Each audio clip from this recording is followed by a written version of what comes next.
তো hello guys, চলে আসলাম নতুন একটা ছোট্ট একটা ব্লগে। তো আমরাও মুভি দেখতে চলে এসেছি, সাইয়ারা মুভি। ভেবেছিলাম আসবো না, তো বেরিয়েই পড়লাম।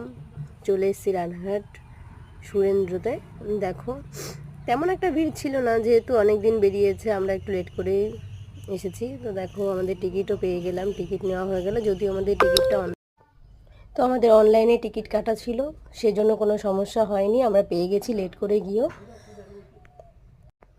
তো ফাঁকে আমরা একটু ন্যাকামো করে ভিডিও বানিয়ে নিলাম হাত দিয়ে পা দিয়ে। তো তারপর চলে আসলাম আমরা সিনেমা হলের মধ্যে। দেখো, অনেক সিট ফাঁকা রয়েছে, খুব একটা ভিড় হয়েছিল না, তাই আমরা একটা বেস্ট জায়গা খুঁজছি বসার জন্য। তো আমি ভিডিওটা করেছি, পেছন থেকে প্রিয়াঙ্কা ভিডিওটা করছিল। এবার মুভি শুরু হয়েছে, আমরা মুভি শুরুটা আর শেষটা একটু অ্যাড করে দিয়েছি এখানে। তো শেষটা তো ভীষণ মজাদার ছিল, যেহেতু নায়ক নায়িকা দুজনেই মিল হয়েছে, তো সেক্ষেত্রে আমরা ভীষণ খুশি। সবাই জানি না কেন কান্নাকাটি করছিল, বাট আমরা তো ভীষণ এনজয় করেছি লাস্টে বিয়েটা দেখে, ভীষণই। তো চলো গাইস, টাটা।